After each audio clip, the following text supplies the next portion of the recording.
things that you have noted.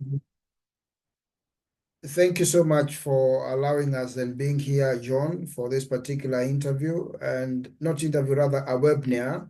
Maybe the first thing I'd wish to ask you is before, because we have your CV is out there in a very big way.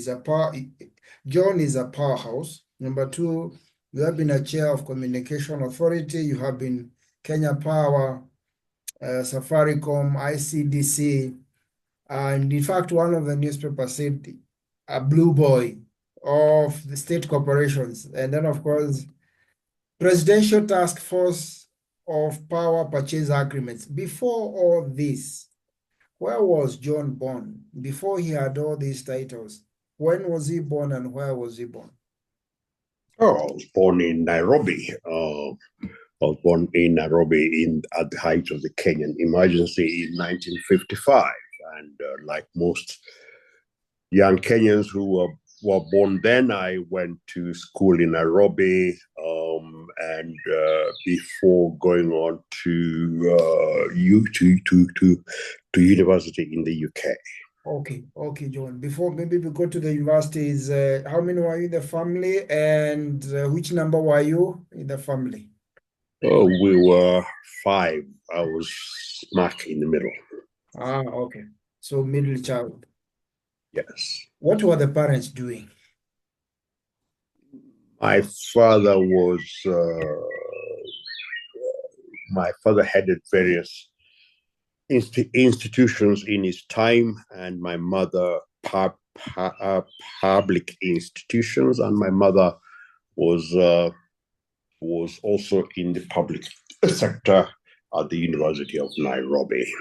Oh, wow. So how was family like, the nuclear family for you? And among them, who was the disciplinarian so that you could have the John we have today? I'm not sure that's an appropriate way of putting it. I think my parents were pretty much the same in the way they brought us up. Right. We were brought up in these are two working parents holding senior positions in their areas, and it was to be expected that they would, in a sense, co-parent, because they were both working. There was no mother stay at home and father go out there and work. How do you say your high school informed what you became? Was there any things that you picked? I recall you had mentioned to me you had gone to Jamhuri High. Was there any lessons you picked that probably informed your career in banking later? No, they say the same lessons that I suspect many people pick up in school, that people come from a variety of backgrounds, that there is good and concerns in various degrees in many people. I was lucky enough to look at the Kenyan Asian community and their work ethic, which was incredible even then. My colleagues, during holidays when we were playing, were in their father's shops.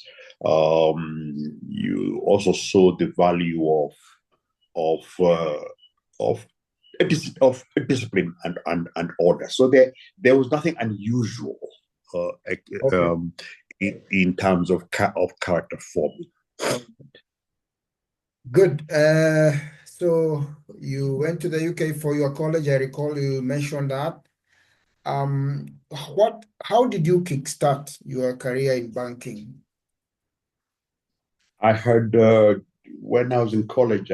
No, I, when I finished A levels, there was a 9 month interval before going on to university, because we finished in December, and university is here, and actually not here, in the UK.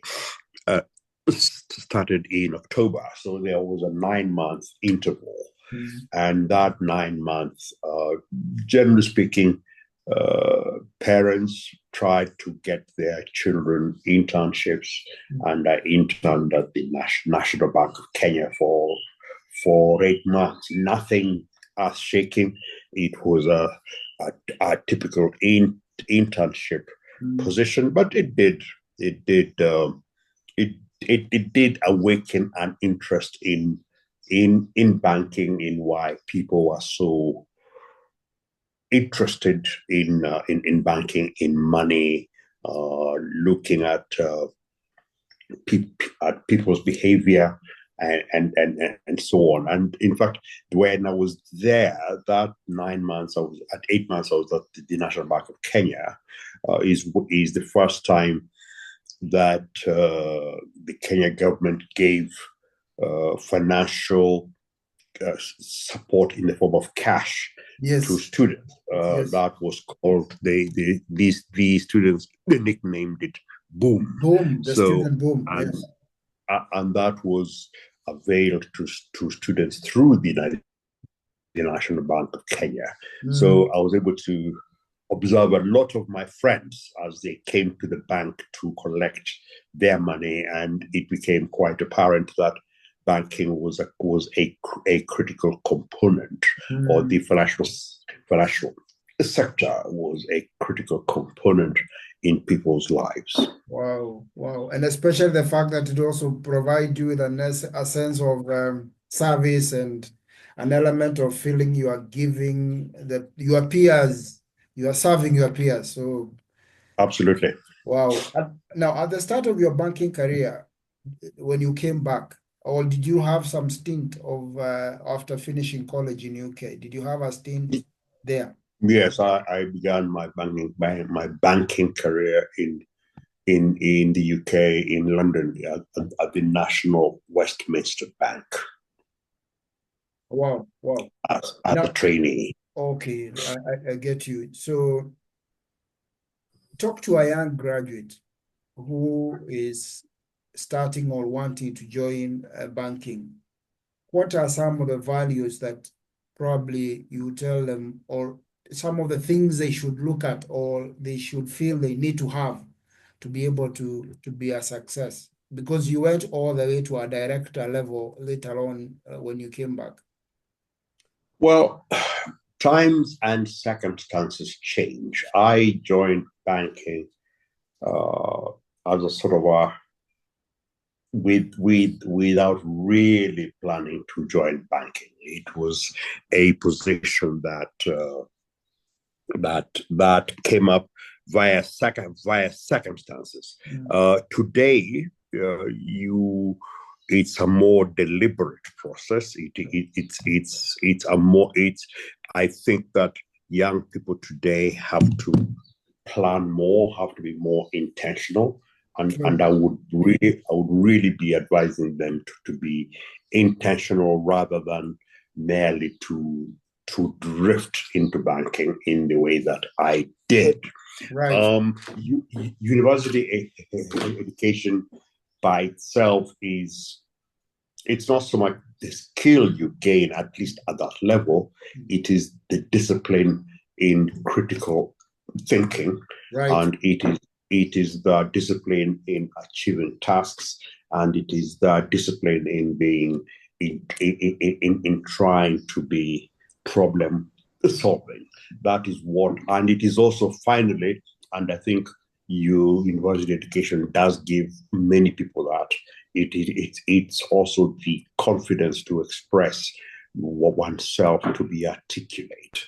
I know that when I was in banking and I've hired people for higher levels, for more skilled technical levels, yes, of course, then the technical capability is quite important. But at that level of joining in as a graduate entrant, it's more your character, it's more the way you approach things, it's more the way you think through things, and it is more the way you present yourself that tend to, in my view, to be more critical. Whoa, that's very powerful. I agree fully. Education gives you the critical thinking you are achieving something, and of course, character is key, and how you think through and presentation. That for me is very powerful. Being a senior leader in banking, because you have been, how have you managed to remain grounded, to manage self? Because ego can get in the course of the way. Banking and finance are services. Services, the word service contains within it the powerful message that you are serving people. All those billions and trillions in the bank are not yours. Yes. All the power and prestige bestowed upon you by your position in the financial sector are come about because of the power of other people's money. If you remember that, and you remember that you are actually managing or being involved in other people's money, other people's sweat, other people's energies, other people's endeavors and ingenuity, you will truly be humbled that you are at the end of the aspirations and ambitions and achievements of a lot of other people. You are not the creator of the circumstance that has put you there. You Yes. are a beneficiary. You are a beneficiary and a steward. Yes. Great. These are very critical things, especially for any person getting into that. That is a service. That power is not yours. The money is not yours. Maybe as we come to a conclusion, what leadership trait would you like your children to learn from your career in your banking? If at all they were to pick something privately, which I know they have been picking anyway. That's always a tough question, because it implies that A, those leadership traits have been good, and B, that they have been applied consistently. The reality is that life is messier. That things that work today don't necessarily work in 20 years' time. That leadership traits that I encountered when I first went into banking, which were order and hierarchy and predictability and safety, are not necessarily the traits that apply in a more disruptive and certainly increasingly more non-hierarchical, non-subservient society. So I think the only thing that one can recommend to the coming generations is the old adage that that to thine own self be true. Know what it is you are seeking, because many times, even as you lead or follow, there will be many forces and influences trying to turn you this way and that way. Right. And if you don't know yourself, if you don't know what you are, what rock you stand on, you will be swayed and you will end up completely confused. Otherwise, I know that people talk about leadership traits of discipline and order and focus on what have you. Those are good in themselves as your own guiding principles, but should not be seen as good ends in themselves for a very disorderly, very uncooperative world. Great. I think you have summarized it very well, that we're in a world that is very topsy-turvy, it's all over the place, and therefore you just probably, I like that statement, thy own self be true. Yeah. Good. The last question I would wish to ask you is whether you have had any hobbies, because I know banking long hours from the little experience I have known with the people, did you have any hobbies that were keeping you, when you are away from work? On and off, on and off. Golf on and off. This, that, the other. I think whenever I hear that question, Yes, I always question the premise, and the premise of that question is that there is a sharp division between work and life, so to speak, the oft quoted work-life balance. balance, And yes. I'm not sure that that is true. Uh-huh. I think that there is a continuum, there is a mixing up of the two. There is the reality that to many people, their work is their life, and to have this very strong division, which I have a feeling comes from the industrialization of in the West in the 16th, 17th, and 18th century, Right. where work was a drudgery, and you went home to get away Rest. from the drudgery. Rest. Yeah. Whereas if you turn your mind to your typical subsistence farmer, Mm. their work and their life are the same. True. The two merge into each other. And even today, if you say that my evenings are spent on the golf course or the squash court or on the tennis court, Yes. the reality is that more often than not, one is interacting with the same people. Right. Your golfing partners. So I am unconvinced by this. You need a hobby to take your mind off work. I think what you need is a realistic appreciation of what life is about, and that it is a messy mix of work, of drudgery, of pleasure, of intensity, of Yes. laziness. But it's all mixed up to make up the persona that is you. All right. I think you go, John. I'm so grateful. I know we could have done it better with your suggestion, and thank you for allowing me your time. And I still got a meeting to do with you, and I'm sure we'll organize that. I really appreciate the insight, and I'm sure a banker out there, whether they are in senior leadership or they are in entry level, they are considering, they will pick one or two nuggets from this. Maybe closing word? No, really, just to say, well, actually, yes.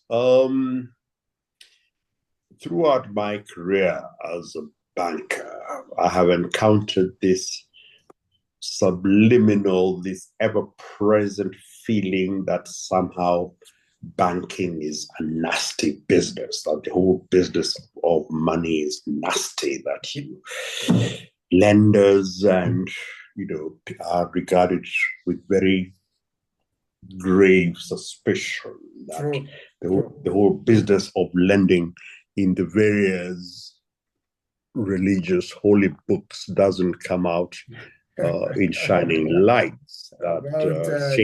About Judas. That's correct. That Yeah. Shakespeare Right. captures it well when he depicts a Shylock or Scrooge or anything. The whole issue of money and banking as being somewhat unworthy. Right. I think that the reality is that banking and the financial services sector provide a critical mechanism for human interaction. True. People forget that the first purpose of money was one of the first reasons for having money was as a means of exchange, and one of the first reasons for having banking is to intermediate, is to channel savers' money to those who need the money to build economies, to build factories or whatever. So my closing remark back to aspiring and current bankers is that, and even to retired bankers, is that there is a nobility around the profession, a nobility that has been subsumed in very critical, very angry, very unwelcoming caricatures. Yes. But the reality is that banking is actually a good. It's a public good done properly, and no banker out there should be embarrassed or ashamed of saying, I am a banker. Thank you so much, John. And we will definitely pick it up another way. And God bless you. Thank you. Okay. Thank you.